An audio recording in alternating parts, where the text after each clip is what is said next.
Hey guys, Cam here. Today I'm going to be reviewing the MS3-V1 and answering the question whether you should buy it or not.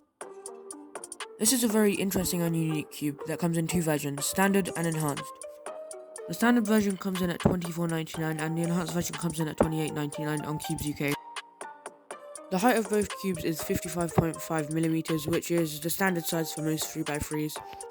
The weight of the standard version is 79 grams and the weight of the enhanced version is 74 grams.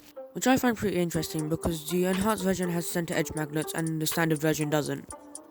The tensioning system on this cube is pretty interesting. So basically what you have to do is push down on these two little things and then just point the arrow to the number that you want it to. 1 is the loosest and 5 is the tightest.